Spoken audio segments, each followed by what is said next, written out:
네, 우리 기도하심으로 피우다 시작하겠습니다. 하나님 감사합니다. 오늘도 새 날을 주시고 주의 말씀 앞에 우리를 불러주시니 감사합니다. 오늘 에스라를 통하여서 우리에게 주신 하나님의 음성을 듣게 하시고 우리도 이 백성들과 같은 우리의 어리석음을 깨달아 주 앞에 온전히 돌이켜 회개하는 이 아침 되게 하여 주시옵소서. 감사합니다. 예수님의 이름으로 기도드립니다. 아멘. 네, 오늘 저희가 함께 살펴볼 말씀은 에스라 9장 1절부터 15절 9장 전체 말씀이죠. 에스라 9장 1절에서 15절 함께 읽겠습니다.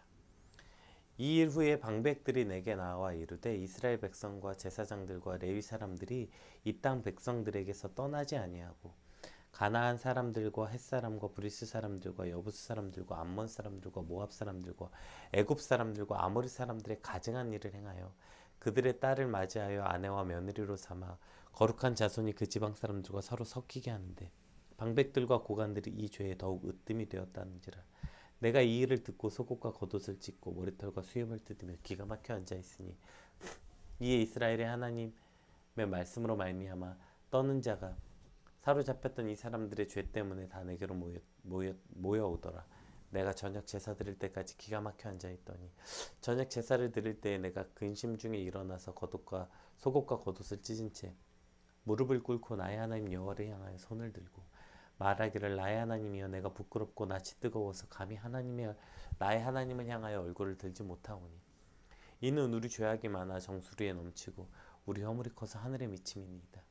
우리 조상들의 때로부터 오늘까지 우리의 죄가 심하며 우리의 죄악으로 말미암아 우리 왕들과 우리 제사장들을 여러 나라 왕들의 손에 넘기사 칼에 죽으며 사로잡히며 노략을 당하며 얼굴을 부끄럽게 하심이 오늘날과 같으니이다. 이제 우리 하나님 여호와께서 우리에게 잠시 동안 은혜를 베푸사 얼마를 남겨두어 피하게 하신 우리를 그 거룩한 처소에 박힌 못과 같게 하시고 우리 하나님이 우리 눈을 밝히사 우리가 종노릇하는 중에서 조금 소생하게 하셨나이다.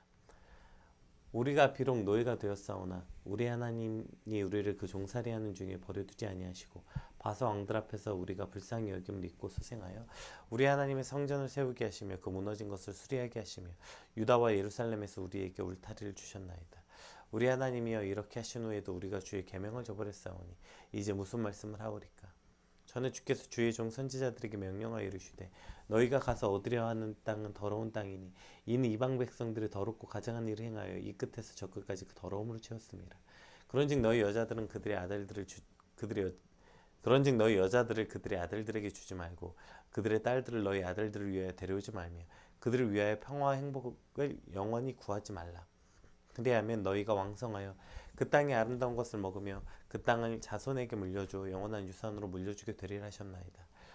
우리의 악한 행실과 큰 죄로 말미암아 이 모든 일을 당하였사오나 우리 하나님이 우리 죄악보다 형벌을 가볍게 하시고 이만큼 백성을 남겨주셨사오니 우리가 어찌 다시 주의 계명을 거역하고 이 가증한 백성들과 통혼하오리이까?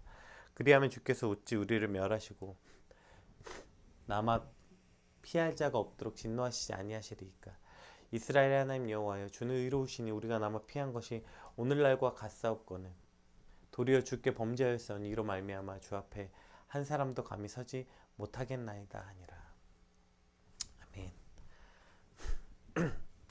네, 이제 오늘 본문은 그 2차 포로 귀환이라는 대장정을 완료하고 난 이후에 그 이후에 예루살렘에 어떠한 일이 벌어졌는지, 그러니까 그 어제 본문의 2차 저차에서 에스라가 그렇게 정말 군대 하나 없이 그렇게 2차 포로 귀환을 끝내고 돌아왔더니 예루살렘에는, 이 땅에는 심각한 문제를 가지고 있었던 거예요.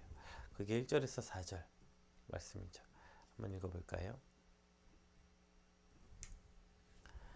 이후에 방백들이 내게 나와 이르되 이스라엘 백성과 제사장들과 레위 사람들이 이 땅 백성들에게서 떠나지 아니하고 가나안 사람들과 헷 사람들과 브리스 사람들과 여부스 사람들과 암몬 사람들과 모압 사람들과 애굽 사람들과 아모리 사람들의 가증한 일을 행하여 그들의 딸을 맞이하여 아내와 며느리로 삼아 거룩한 자손이 그 지방 사람들과 서로 섞이게 하는데 방백들과 고관들이 이 죄에 더욱 으뜸이 되었다는지라. 내가 이 일을 듣고 속옷과 겉옷을 찢고 머리털과 수염을 뜯고 기가 막혀 앉아있더니 이에 이스라엘의 하나님의 말씀으로 말미암아 떠는 자가 사로잡혔던 이 사람들의 죄 때문에 다 내게로 모여더라. 내가 저녁 제사 드릴 때까지 기가 막혀 앉아 있더니. 네. 이렇게 본문의 그 상황들을 설명하고 있습니다. 이스라엘 자손이 이방인들과 혼인을 한다는 건 이스라엘 공동체의 정체성을 근간을 흔드는 그러한 일이었죠. 그래서 우상을 섬기는 이방인들의 혼인에 대해서 출애굽할 때부터 이미 하나님께서는 계속 가나안 입성 후에 가나안 사람과 혼인을 엄격하게 금하고 계세요. 그리고 오늘 그 가나안 사람들 때까지 계속 그 혼인했던 그 민족들이 쭉 나오죠. 네. 마치 그때의 말씀이 다시 반복되는 것처럼 이제 다시 성전을 재건하고 다시 하나님의 백성으로서 회복을 일어나야 되는 바로 이때에 그들이 이전에 이방인과 혼인했고 가나안 땅에서 그들과 혼인함으로 그 우상을 섬기게 됐고 결국 바벨론 포로라는 이 고통의 시간을 보냈잖아요. 그리고 우여곡절 끝에 다시 귀환했는데 다시 성전을 재건하고 다시 하나님의 백성으로 회복을 하려고 하고 있는 이때에 과거의 그들의 범죄가 다시 반복되고 있는 것이죠. 과거 그들이 저질렀던 그 이방인들과의 통혼이라는 이 범죄가 다시 시작된 것입니다. 그 일로 말미암아 이제 이 일들이 일어나게 되는 것입니다. 그들은 이방인과 혼인을 서슴지 않았고 그리고 백성들의 잘못을 지적하고 바로 잡아야 되는 종교 지도자들인 제사장과 레위인들이 오히려 이 악한 일에 앞장섰다 이렇게 말하고 있어요. 에스라가 페르시아에서 출발해서 예루살렘까지 이르는 그 대장정의 4개월에 걸쳐 그 대장정을 이루어내잖아요. 성인 남자만 1775명 가량. 한 가족을 그 당시에 뭐 5명으로만 계산해도 거의 10,000명이 이르는 엄청난 숫자였죠. 이토록 무수한 백성들과 또 가축들과 짐을 이끌고 4개월간에 걸쳐서 예루살렘으로 돌아오는 길이 얼마나 험난했을까요? 게다가 그들은 잘 우리가 어제 살펴봤던 것처럼 보호하는 군대도 없이 도처에 노리는 수많은 그 도적대들을 이기고 물론 하나님이 도우셨고 보호하셨죠. 그렇다고 해서 그들이 아무것도 감당하지 않았을까요? 당연히 그렇지 않았을 거예요. 그것들을 했죠. 그 다음에 광야의 뜨거운 햇빛을 이겼죠. 그렇게 그 노약자들까지 포함된 그 큰 그룹을 이끌고 정말 우여곡절 끝에 예루살렘으로 돌아왔잖아요. 그렇게 돌아와서 본 예루살렘은 이러한 가증한 일을 행하고 있었던 거예요. 다시 포로 전 생활에 범주했던 그 자리에 가 있는 거죠. 오늘 본문에 이제 반복적으로 이제 3절 4절에 나와요. 에스라가 뒤에 뭐라고 나와요? 기가 막혀 앉아 있었다. 이 기가 막히다는 게 맴쇼맨이라는 단어인데요. 충격으로 정신을 놓고 있는 상태라고 해요. 이게 에스라의 상태예요. 에스라가 옷을 찢는 건 구약시대에 자주 등장하죠. 그들이 절대 일어나서 안 되는 일을 보았거나 그때 갖게 되는 그 절대 일어나서는 안 될 어떠한 범죄나 슬픔이나 이러한 감정을 극단적으로 표현해서 뭐 이제 그때 등장하는 표현입니다. 그래서 굉장히 겪게 되는 극단적인 어떤 슬픔을 표현할 때 혹은 그들이 그 말도 안 되는 사건을 보게 됐을 때 그 놀란 감정을 극단적으로 표현할 때 옷을 찢는 행위를 하죠. 게다가 히브리인들에게 있어서 머리털은 아마 이게 히브리 문화가 저희 그 문화랑 비슷한 것 같아요. 그 양반 문화 같은. 그래서 저희 나라도 그 수염과 이 상투를 굉장히 중요하게 여겼잖아요. 히브리인도 그렇다고 해요. 그런데 그들이 수염을 뜯고 머리털을 뜯었다는 것은 굉장한 그러니까 그들이 그것을 굉장히 소중히 여기고 그것을 자신의 체면 그리고 자신의 어떤 가치, 특히 남성의 권위의 상징으로 놨는데 그것을 뜯었다는 것은 자신이 얼마나 이제 가치가 없고 비참한 존재인지 표현하는 거예요. 그거 다 뜯어내므로 내가 이렇게 지금 내 체면과 뭐 이런 거 내가 그냥 지금 그 수치를 당했다. 내가 더 이상 이런 좀 가치 있는 존재가 아니다. 스스로를 그 비참함에 빠지게 하는 표현, 마치 죄를 뒤집어 쓰는 것, 이런 것은 극단적인 표현인 거죠. 그래서 이러한 그 표현이 지극한 슬픔을 드러내는 행위, 내가 이런 거 다 무슨 소용인가, 극도의 슬픔을 표현하는 행위였다고 해요. 여러분, 에스라는 그 페르시아의 고위 관리였잖아요. 그래서 아닥사스다 왕의 총애를 받는 신하였다고요. 그러니까 당연히 귀환하지 않고 페르시아에 남았다면 어마어마한 그 풍요로움과 부요함을 누리면서 살 수 있었던, 안정적이고 성공이 보장된, 사실 이미 성공한 사람이었죠. 그럼에도 불구하고 그는 예루살렘으로 돌아와서 백성들의 신앙과 말씀을 개혁하라는 하나님의 말씀으로 그 모든 안정되고 성공된 모든 삶을 버리고 돌아온 거잖아요. 그런데 그렇게 우여곡절 끝에 예루살렘으로 돌아와 보니 이스라엘 자손의 영적인 상태는 그의 기대와는 너무나도 거리가 멀었던 거예요. 때문에 그들의 피폐한 영적인 현실과 타락의 실상을 접하고는 지금 에스라가 큰 슬픔에 빠져서 그가 큰 의분에 차서 지금 기가 막혀 앉아있더라. 이게 에스라의 오늘 상태인 것을 보여주고 있습니다. 여러분, 우리가 흔히 산 넘어 산이라고 하잖아요. 그러니까 지금 쭉 우리가 어제부터 봤잖아. 에스라가 2차 포로 귀환을 하기 위해서 얼마나 많은 노력을 했습니까? 이런저런 고생 끝에 결국 돌아오게 되는데, 정말 군사 하나도 없이 정말 믿음으로 하나님을 의지해서 그 대장정을 겪어서 여기까지 왔는데, 근데 와봤더니 여기는 내가 생각하는 곳이 아닌 거예요. 거룩하고 은혜가 넘치는 곳이 아니에요. 와봤더니 이방인들과 혼인하고 그래서 저러한 가증한 일들을 행하고 있는 타락한 예루살렘을, 타락한 그 자신의 동족들을 발견하게 된 거죠. 우리가 여기서 아주 중요한 영적인 교훈을 하나 얻을 수 있게 되는 것 같아요. 우리가 흔히 보상심리라고 하잖아요. 그래서 어떠한 고생을 하고 났는데, 그래서 막 어떤 고생하고 나면 그 다음에 어떤 쉼이나 이런 것들을 보상으로 얻고 싶어 하는 것, 이것이 당연한 것 같아요. 그래서 뭐 주말에 특히 이제 애기 키우는 집에서 자주 일어나는 마음인데, 야, 주말에 와도 쉬지도 못하고 주말에 오니까 집으로 출근한다, 이런 표현하죠. 그러니까 내가 회사에서 열심히 일하고 났으면 집에 와서 좀 쉬고 싶은 게 인지상정이죠. 당연하죠. 근데 이러한 어떤 그 보상 심리가 우리의 영적인 데서도 계속 반복된다고요. 제가 신학교 다니고 뭐 강도사 훈련 받고 이럴 때 선배 목사님들로부터 자주 들었던 얘기가 있어요. 목회자들은 언제를 가장 조심해야 되냐면 주일 저녁부터 월요일을 가장 조심해야 된다. 네, 무슨 얘기인지 이해되시죠?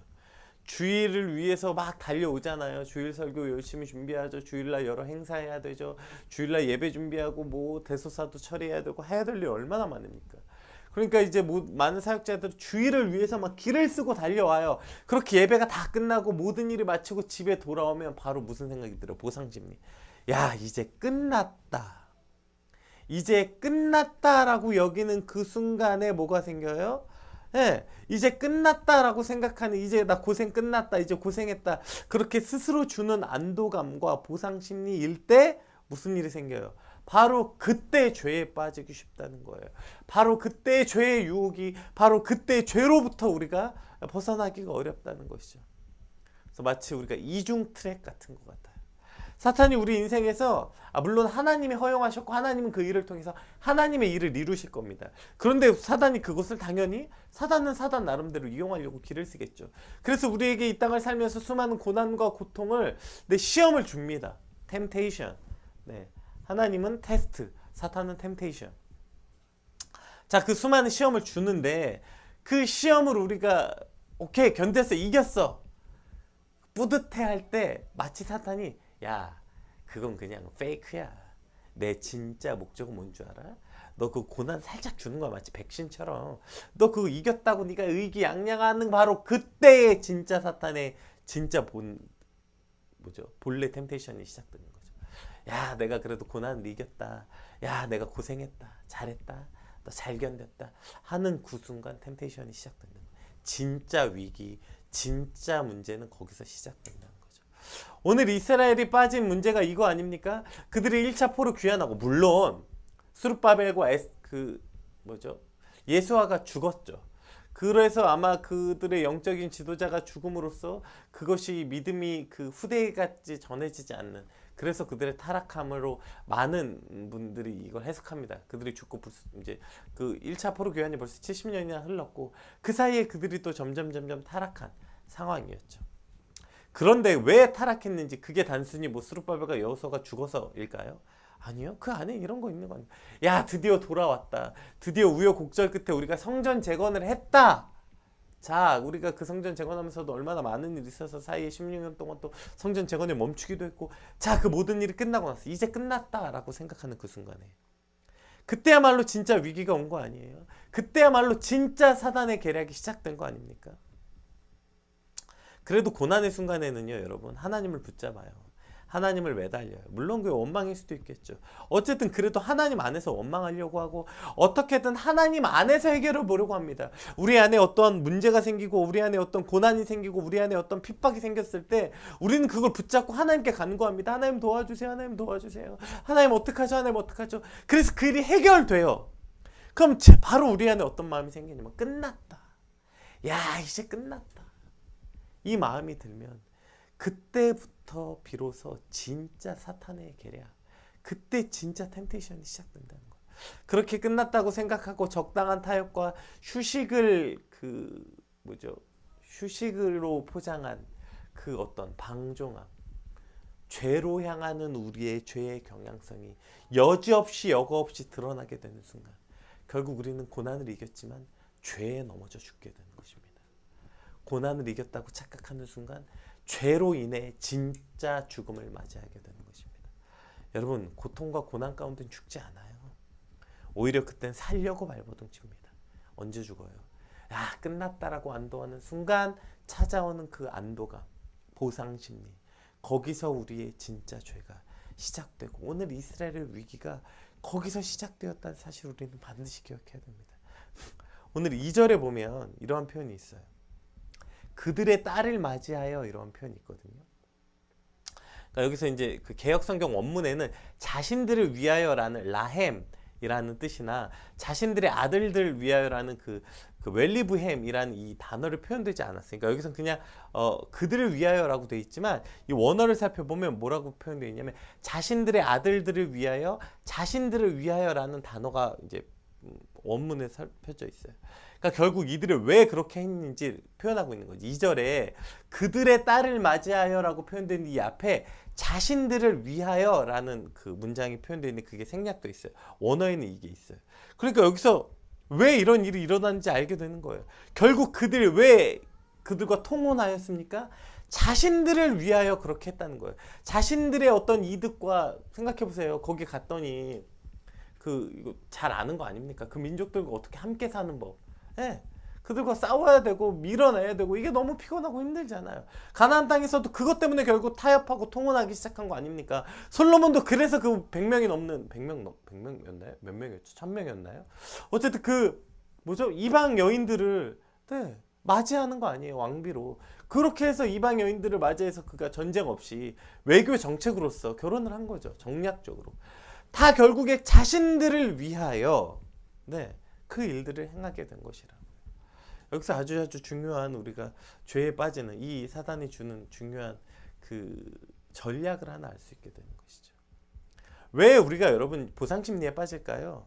저게 아주 중요한 것 같아요. 나를 위하여. 여기에 아주 중요해요. 나 고생했으니까 나도 좀 쉬어야지. 우리가 흔히 이거 셀프 케어라고 많이 하죠. 한국 사회의 문제다. 번아웃이 문제다. 셀프 케어 해야 된다. 스스로에게 쉼을 줘야 된다. 이게 어떤 주류 문화죠, 요새. 욜로부터 워라벨 여러 가지로 스스로를 맞습니다, 여러분. 스스로 돌봐야 해요. 그런데 그것은 여러분 영적인 것에선 포함되지 않습니다. 왜냐하면 죄를 가진 인간의 경향성은요, 나 고생했다, 나 쉬어야지. 그러면 안타깝게도 미성숙한 우리는 하나님 안에서 쉬는 법을 배우지 못한다면 우리는 그것이 반드시 죄를 향해 나아가게 되기 때문입니다.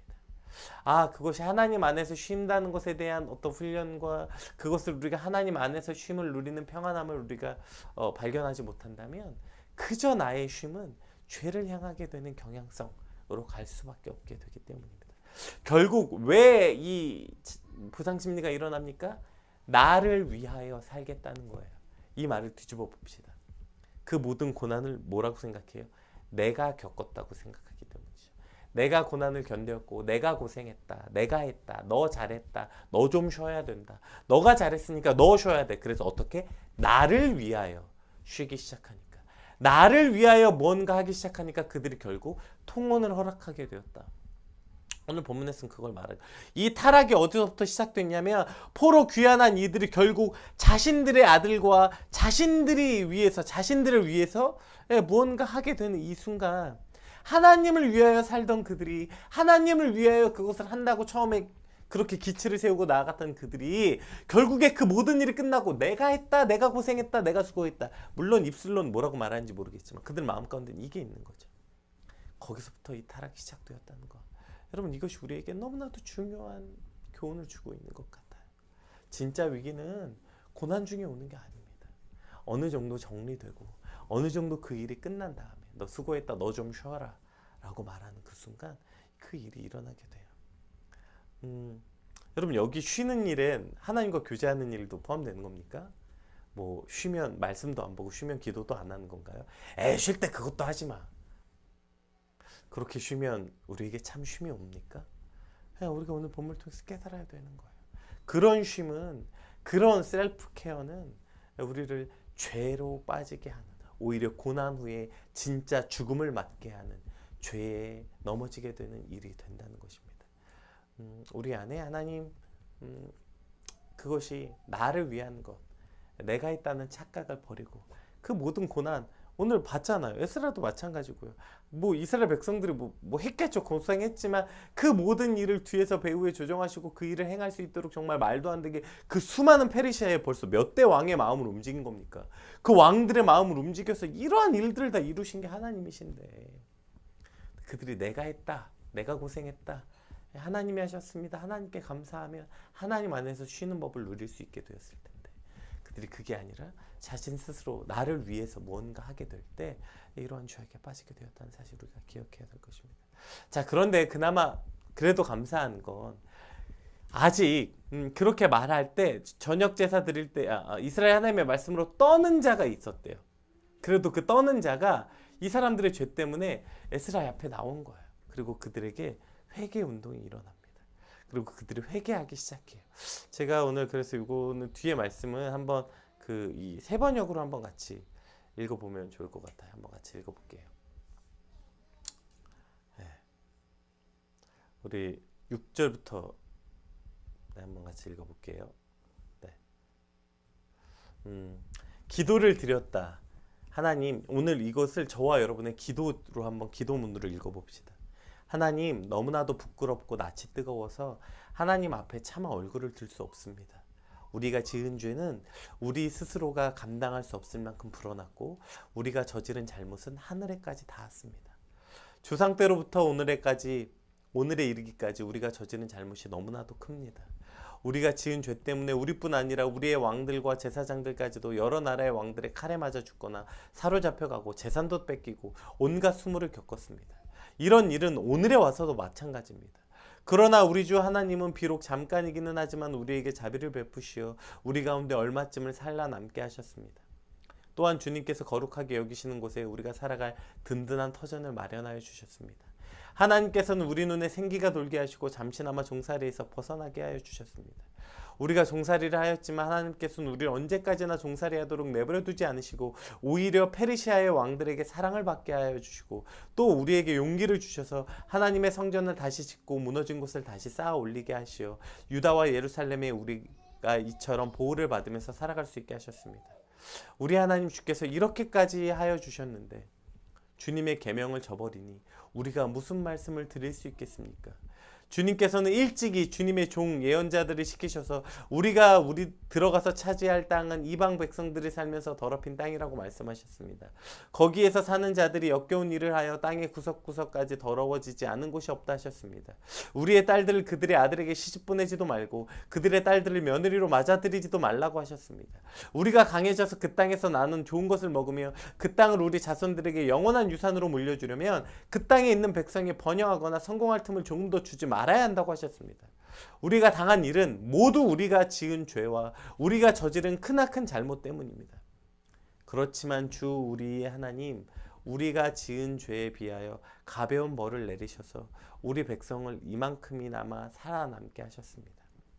그러므로 다시는 주님의 계명을 어기지 않아야 하였습니다. 역겨운 일을 저지른 이방 백성들과 결혼하지도 않아야 하였습니다.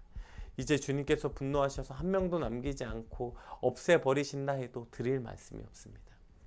자, 그렇게 지금 여태까지 쭉 이해되시죠? 스스로를 조금도 변명하지 않고 방어 기제 조금도 사용하지 않고 우리 있는 모습 그대로 하나님께 정말 부끄러워서 얼굴을 들 수 없습니다. 우리 죄를 있는 그대로 고백하고 그러나 이렇게 말합니다. 주님께서 우리를 싹 다 죽이신다 해도 사실 할 말 없는 죄인입니다. 15절 같이 읽을게요. 그렇지만 주 이스라엘의 하나님 주님은 너그러우셔서 우리를 이렇게 살아남게 하셨습니다. 진정 우리는 우리의 허물을 주께 자백합니다. 우리 가운데서 어느 누구도 감히 주 앞에 설 수 없습니다. 그러니 우리를 한 번 더 살아남게 해달라는 이 철저한 에스라의 회개, 이것이 이 기도가 오늘 저와 여러분의 기도가 되길 주님의 이름으로 축복합니다.